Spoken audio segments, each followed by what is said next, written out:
बच्चों अब हम लोग पढ़ने वाले हैं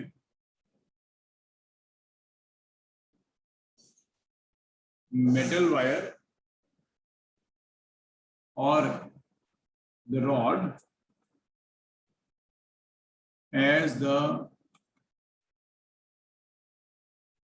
equivalent.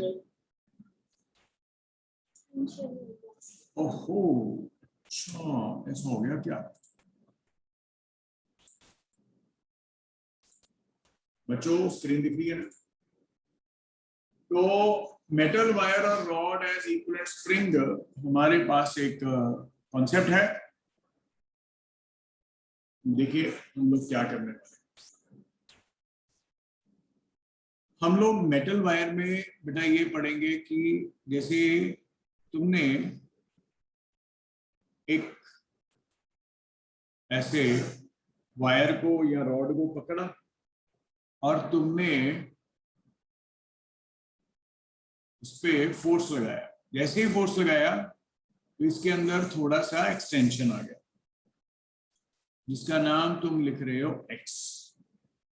तो अगर तुम्हें बोला जाएगा बेटा व्हाट इज द स्ट्रेन, तो स्ट्रेन क्या होता है बेटे? ओरिजिनल लेंथ है ना इसकी l, तुम बोलोगे it is x by l। और इस वायर का ये क्रॉस सेक्शन एरिया a होगा, तो तुम बोलोगे सर इसका स्ट्रेस जो है वो फोर्स बाय एरिया है। So by definition Young's modulus क्या रहता है? F by A by x by l। तो यहां से F कितना आ गया? Y A by L into x। Rearrange करके बच्चों ये रिजल्ट आ गया तुम्हारे पास। ठीक है, तुम्हें याद है ना हुक्स लॉ तुमने पढ़ा था? तो तुम क्या लिखते थे? फोर्स इज kx और यहां पे k कौन है? Spring constant. और k का वैल्यू क्या है? y by l। k का वैल्यू क्या है? y by l। y बोले तो Young's modulus, a for area cross section, l बोले तो लेंथ। k आ गया y by l।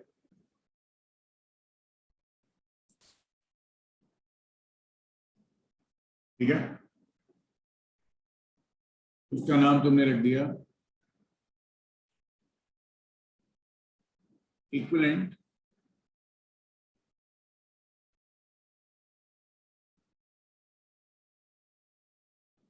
Force constant. Equivalent force constant इसका तुमने नाम रख दिया। ठीक है, यहाँ पे तुम अच्छे से बोल पा रहे हो कि जो k है ना बेटे वो इनवर्सली प्रोपोर्शनल टू l है। उसको ऐसे समझ लो। ठीक है, अब इसके रिलेटेड ना तुम्हें बहुत से पॉइंट्स ऐसे पूछे जाते हैं कि तुम्हारे पास एक रॉड है और एक थिन रॉड है, इसका लेंथ है L1 और इसका लेंथ है L2।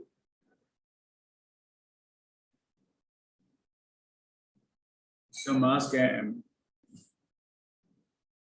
उसको तुमने नीचे को x खींचा। ठीक है, दोनों की लेंथ अलग अलग है, दोनों के एरिया भी अलग अलग है, दोनों के मटेरियल्स भी अलग अलग हैं, तो इनके यंग्स मॉडुलस भी अलग अलग होंगे। इस वजह से k1 का वैल्यू, क्योंकि अभी ऊपर देखो तुमने k का वैल्यू क्या लिखा हुआ है? y a by l। k1 का वैल्यू y1 L1 और इसका area of cross section A1 और इसमें K2 का value Y2 L2 bye A2 ये रहेगा। और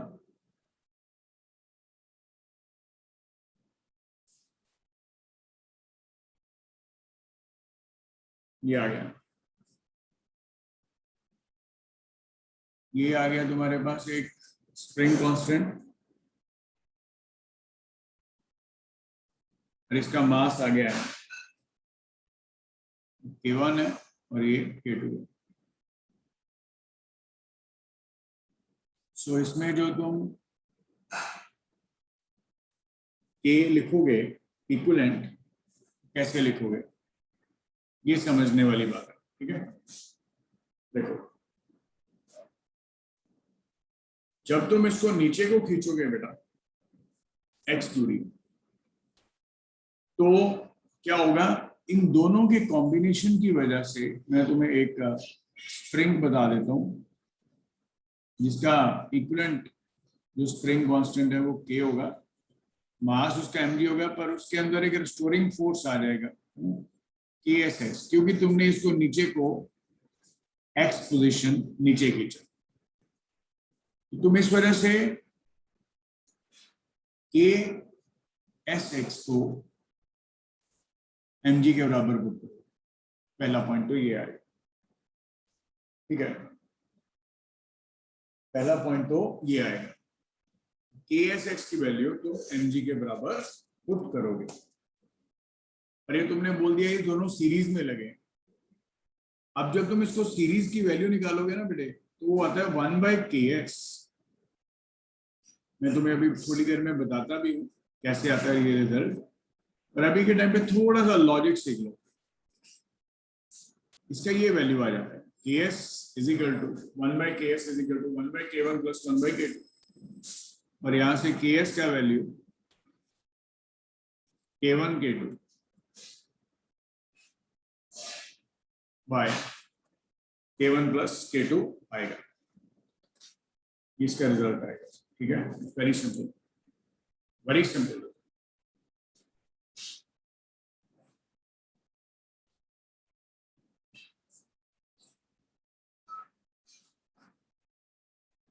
वेरी सिंपल, ओके। अब इसको प्रूव भी करते हैं, बाद में प्रूव करते हैं, पहले थोड़े से फंडामेंटल्स और सीख लें कैसे कैसे इनकी एग्जीक्यूशन करते हैं। देखिए, एक आर्टिकल तुम्हारे पास आता है जिसका नाम होता है elastic potential energy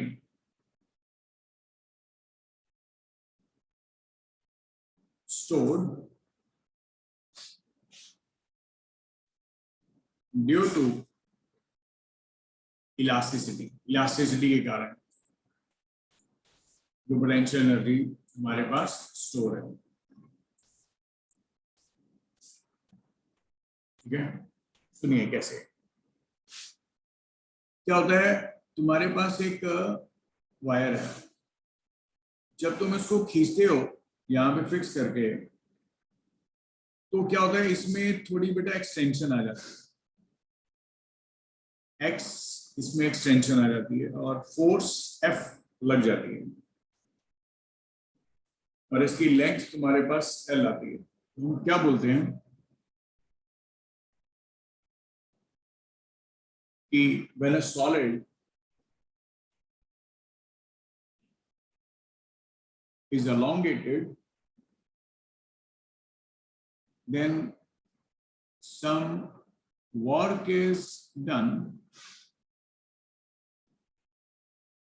in this process। इस प्रोसेस में हमने कुछ वर्क डन किया, and part of this work is stored as the potential energy in the material. Potential energy in the material due to which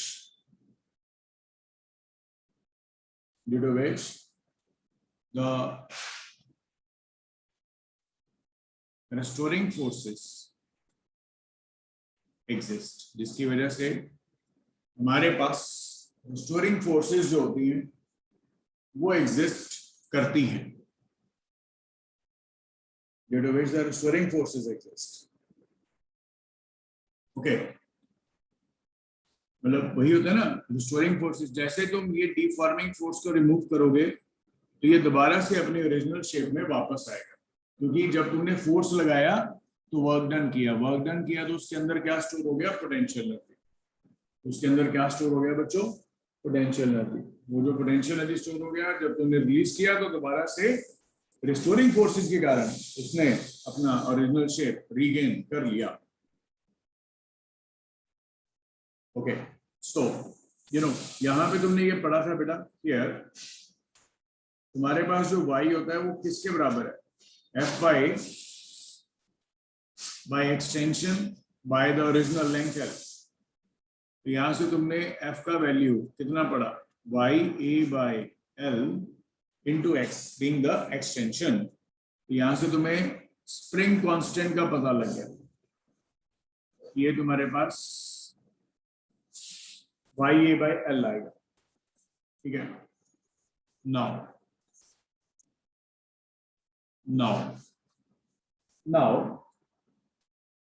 potential energy stored in the rod is, कहता potential energy कितनी store होगी rod के अंदर। तो तुम बोलोगे sir potential energy का formula हम लोगों ने पढ़ा हुआ है, हाफ के एक्स स्क्वायर होता है, हाफ के एक्स स्क्वायर होता है। तुमने हाफ इधर लिखा, इसका नाम के। अब के का वैल्यू तुम्हें पता ही है, के का वैल्यू तुम्हें पता ही है क्या होता है, के का वैल्यू अभी तुमने लिखा वाई ए बाय एल होता है। यहां से जब तुम एक्स का वैल्यू निकाल दोगे तो कितना आ जाएगा, एफ एल बाय वाई ए और इसका होल स्क्वायर। पोटेंशियल एनर्जी का वैल्यू किसके बराबर आ गया, हाफ वाई और वाई गया, ए और ए गया, F square L by Y A. ये इसका पोटेंशियल एनर्जी आ गया, ये इसका पोटेंशियल एनर्जी आ गया।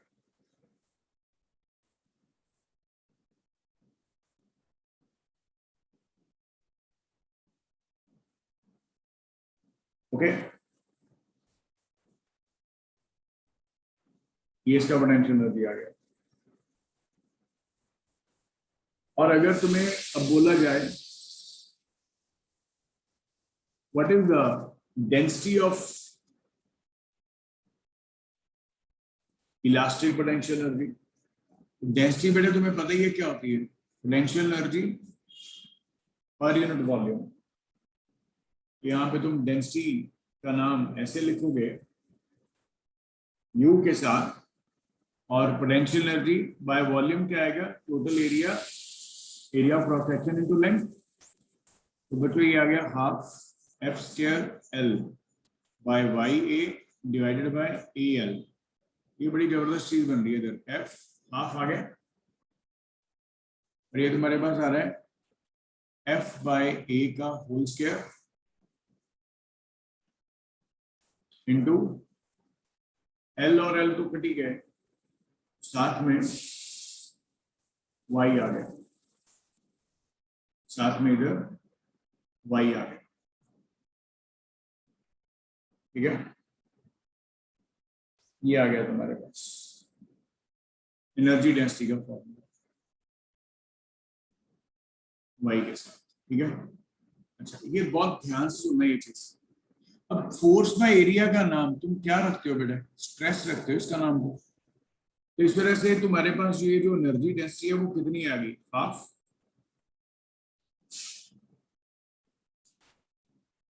Half 2 by force by area is what, stress का स्क्वायर। और तुम्हें पता ही है जो स्ट्रेस है वो किसके बराबर है, coefficient of elasticity into strain के बराबर है। तो जब तुम ये वैल्यू को पुट करते हो इधर, तुम ऐसे लिखो इसको, हाफ 2 बाई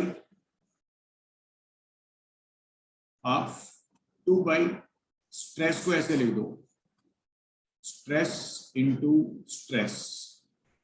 एक स्ट्रेस का नाम तुम लिख दो y इंटू स्ट्रेन, तो ये बन गया हाफ टू y। इस स्ट्रेस को तुम एज इट इज लिख दो, पर दूसरे वाले स्ट्रेस का नाम तुम लिख दो y इंटू स्ट्रेन। तो ये y और y गया इधर से, तो पोटेंशियल एनर्जी कितनी है, half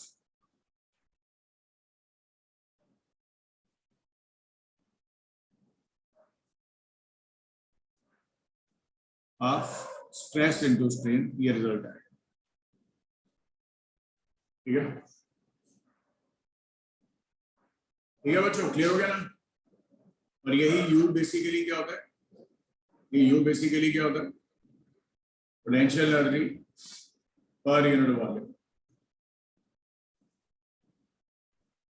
potential energy per unit volume.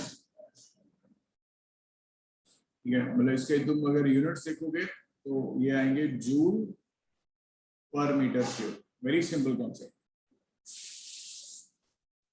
Okay, so this is there. अच्छा, एक चीज और सुनो, अब हमारे पास ना बच्चों एक आता है कि for any system to be stable, its potential energy should be minimum. It should be minimum. For any system to be stable, its potential energy should be minimum. Potential energy इसका minimum होना चाहिए, इसको याद रखिए।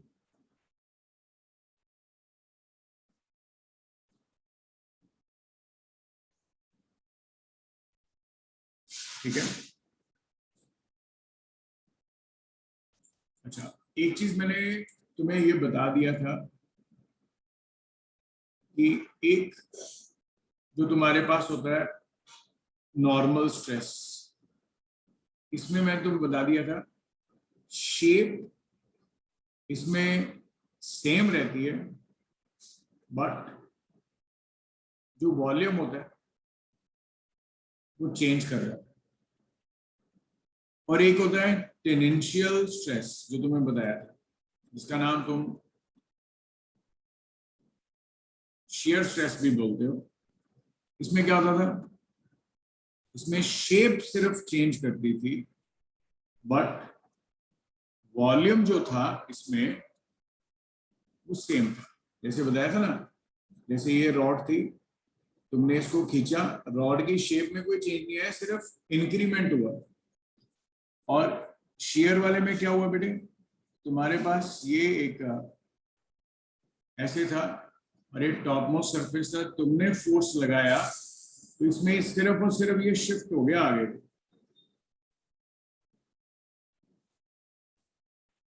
ये सिर्फ और सिर्फ आगे को शिफ्ट हो गया। ठीक है, इसमें शेप चेंज कर गई पर वॉल्यूम चेंज नहीं किया, इसको याद रखिए, बहुत सिंपल है। अब एक और पॉइंट सुनिए,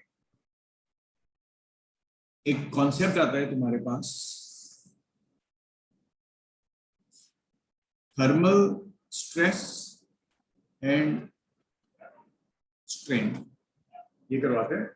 I'm giving you 2 minutes, एक बार just go through whatever you have done, right?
Okay बच्चों,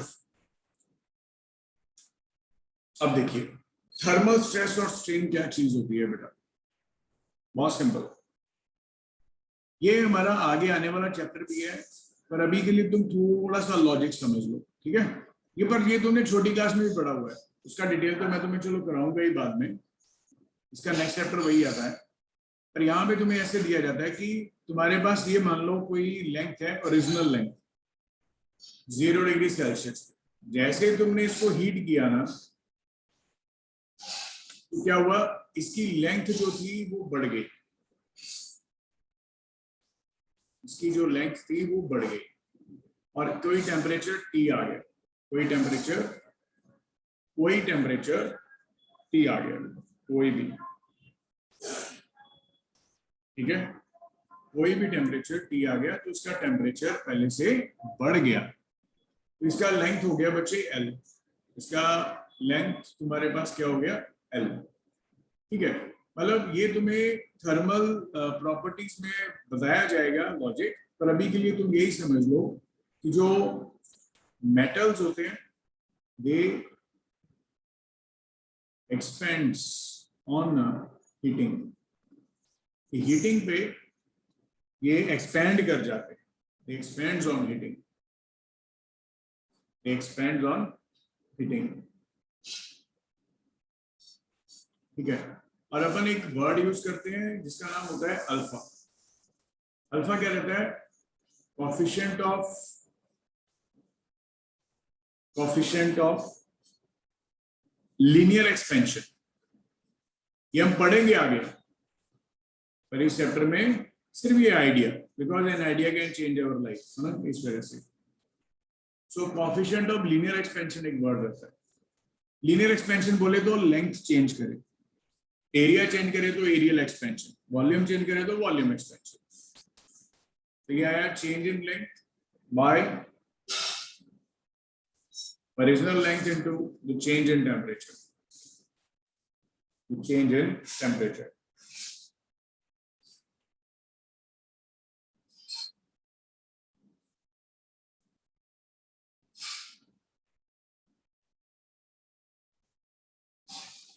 This is called as a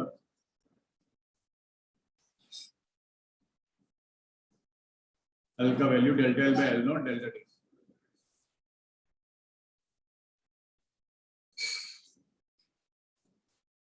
ठीक है, और अब देखिए करना क्या है यहाँ पे। तो तुम्हारे पास जो रॉड था इट वाज फ्री, तो तुमने ये देखा कि इसकी एक्सपेंशन जो है टेम्परेचर जब 0 डिग्री से 3 डिग्री सेल्सियस तक कर दिया गया, तो इसकी लेंथ दोनों तरफ बढ़ गई। अब तूने क्या किया बेटा, तूने क्या किया, तुमने इस रॉड को, जैसे यहाँ पे हमने 2 वॉल्स लगा दी और इसके बीच में हमने एक रॉड को प्लेस कर दिया, और तूने क्या किया, इसमें तुमने इसको फिर से हीट कर दिया। ऑब्वियस है, तुमने अभी पढ़ा कि हीट करने पे एक्सपैंड होता है, तो ये एक्सपैंड हो गया ऐसे करके। पर हुआ क्या कि इसकी लेंथ में कुछ चेंज नहीं आ रहा है, पर ये इसके साथ स्ट्रक हो गया, इसके साथ जुड़ गया, वॉल के साथ चिपक गया, ठीक है, ये आ गया। तो मान लो बेटा ये टोटल जो लेंथ थी L थी, ये वाली, ये लेंथ L नॉट थी। तो what is the change in length, it is L minus L nought, it is L minus L nought, और यहां से delta L by L nought जो है उसका नाम तुम क्या रखोगे, स्ट्रेन, उसका नाम क्या रखोगे, स्ट्रेन। तो इसमें डेल्टा L की इंक्रीमेंट हुई तो ये चिपक गया, रॉड इसके साथ धस गया इसके अंदर, आप ये समझ लो। तो इसका नाम तुम थर्मल स्ट्रेन रखोगे, because thermal strain is build up because of temperature, और इसका नाम, इसका area of cross section A रहेगा, और ये फोर्स लगेगा, तो ये वर्ड आ जाएगा। वर्ड का नाम तो वही रहने वाला है स्ट्रेस, पर हीट के कारण आ रहा है तो इसका नाम thermal stress, force by area. अब चलो ऐसे समझा देते हैं, जैसे रॉड, ये मान लो बॉल थी, अगर इसके अंदर तुम कोई रॉड रखते ऐसे करके जिसकी लेंथ पूरी नहीं है तो ये नीचे गिर जाता है, ये नीचे गिर जाता है, ऐसे ये नीचे गिर जाता है। पर अब तूने क्या किया, इस रॉड को यहाँ पे रखा और इसको हीट कर दिया। जब हीट कर दिया तो ये इसकी लेंथ बढ़ गई दोनों तरफ, तो जिसकी वजह से ये यहाँ पे क्या हो गया, चिपक गया, स्ट्रक कर गया। इस वजह से बच्चों क्लियर हो गया ना पॉइंट। सो y का फॉर्मूला तो आ जाएगा thermal stress by thermal strain. और अभी तुमने अल्फा का वैल्यू ये पढ़ा, delta L by L nought is called as the thermal strain. ठीक है, delta L by L nought is called as the thermal strain, ये तुमने पढ़ा। तो यहाँ पे तुम ये देख पा रहे हो कि जो y है तुम्हारे पास, वो जब तुम्हें बोला जाएगा कि थर्मल स्ट्रेस बताओ क्या है, तो तुम हंसते हंसते बोलोगे it is y into thermal strain. तो तुम बोलोगे y तो y रहेगा, थर्मल स्ट्रेन का वैल्यू तुमने अभी लिखा alpha delta T, alpha delta T. So force किसके बराबर आ गया, जो इसके कारण फोर्स बिल्डअप हुआ, क्योंकि तुम्हें करना कुछ नहीं है, इसमें एरिया के साथ मल्टीप्लाई कर देना है बस। इसमें एरिया के साथ इसको मल्टीप्लाई कर देना है बस, पानी करो। ओके, ये पॉइंट आ गया।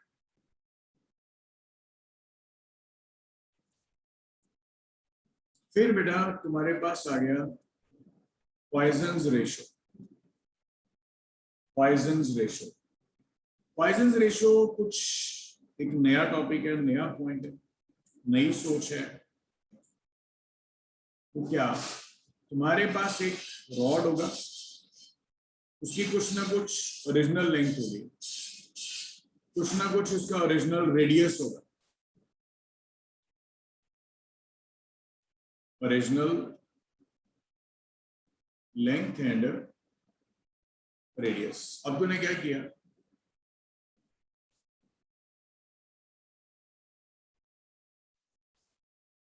अब तूने क्या किया, तूने अपना इसको बेटे फोर्स लगा दिया। तो हुआ क्या, क्या हुआ, क्या हुआ तुम्हारे पास जब तूने फोर्स लगा दिया तो क्या हुआ बेटा, ये समझने वाली बात है। इसका लेंथ जो था वो बढ़ गया, इसका लेंथ जो है वो बढ़ गया और रेडियस कम हो गया। लेंथ बढ़ गया और रेडियस आर हो गया, मतलब लेंथ इंक्रीजेस और रेडियस डिक्रीजेस। सो पॉइजन रेशियो का नाम सिग्मा होता है, और जो सिग्मा रहता है बेटे वो होता है minus of change in radius by original radius by change in length by original length, ये होता है। इसको याद रखिए, बहुत सिंपल। और याद रखिए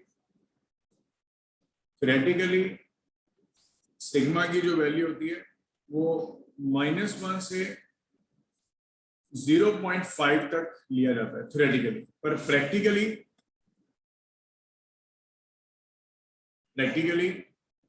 इसकी वैल्यू 0 से 0.5 तक होती है। प्रैक्टिकली तो इतनी होती है, थ्योरेटिकली तो नेगेटिव भी ले लेते हैं, पर नेगेटिव तो पॉसिबिलिटी होती नहीं है, ये चीज। ओके,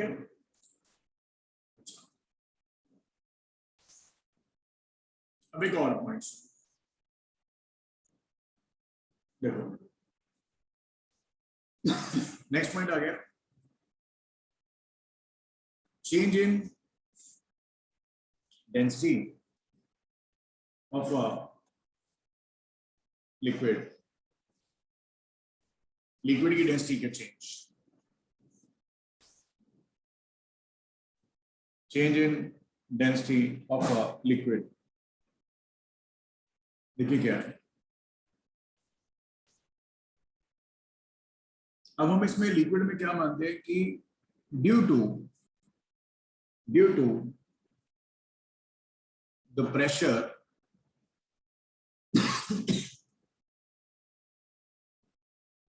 जो डेंसिटी होती है लिक्विड की वो वेरी करती है, वेरीज। तो हम बोलते हैं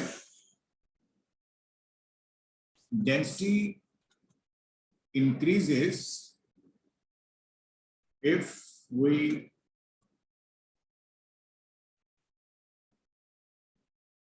increase the pressure, because as the volume decreases, क्योंकि डेंसिटी होता क्या है, मास बाय वॉल्यूम।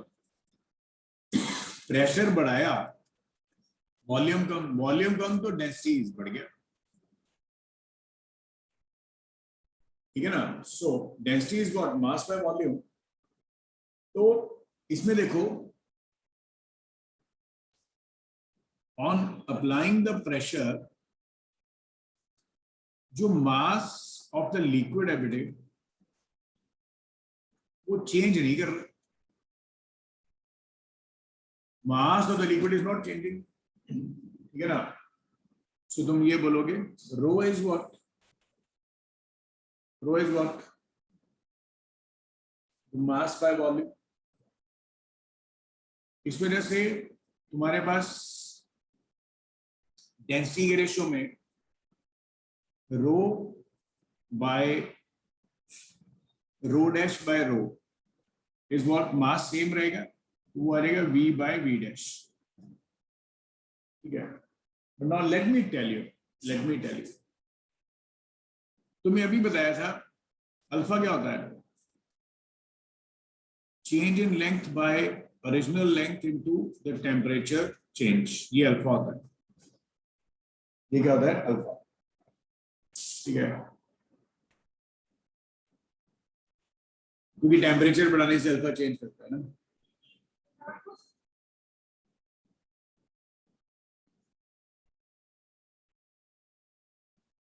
इसका वैल्यू बढ़ने से अल्फा का वैल्यू, टेम्परेचर का वैल्यू जो है वो चेंज होता है, ठीक है।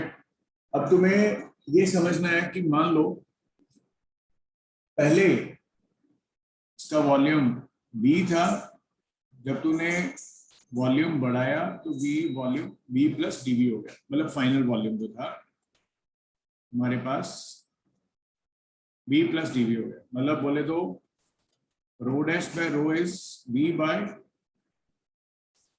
V plus dV। तो तूने क्या किया, यहां से V को कॉमन ले लिया, ये बन गया V बाय V, कॉमन ले लिया, ये वैल्यू आ गया और ये V और V कट गया, ठीक है। नाउ ऑल्सो तुम्हें पता है ना, बल्क मॉडुलस तुमने पढ़ा था, फॉर्मूला क्या था bulk modulus, minus of delta P by minus of delta P by dV by V by dV by V। ये तुमने बल्क मॉडुलस का फॉर्मूला पढ़ा था। तो यहां से तुम्हारे पास dV बाय V का वैल्यू क्या आ रहा है, वो आ रहा है minus of dP by B, ये वैल्यू आ रहा है। तुम्हें याद होगा 1 बाय B का नाम तुमने कंप्रेसिबिलिटी फैक्टर लिखा था, तो माइनस ऑफ K dP आ गया। तो इस वजह से तुम्हारे पास जो डेंसिटी है ना बेटे, वो आ रहा है 1 बाय लिख लो 1 माइनस K dP आएगा। और क्योंकि चेंजेस आर वेरी स्मॉल तो तुम इसको ऐसे लिख सकते हो 1 माइनस K dP की power -1। Now here you can apply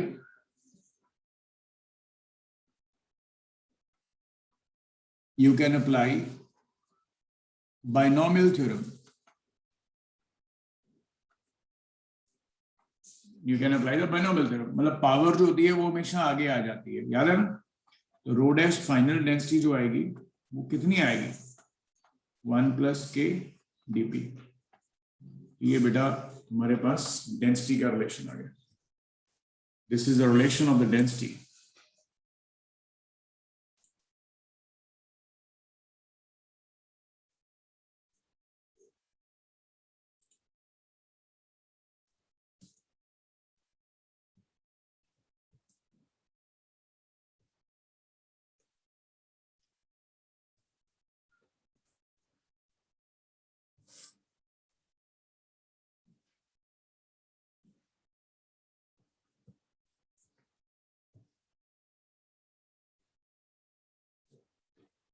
okay, ये रिजल्ट आ गया।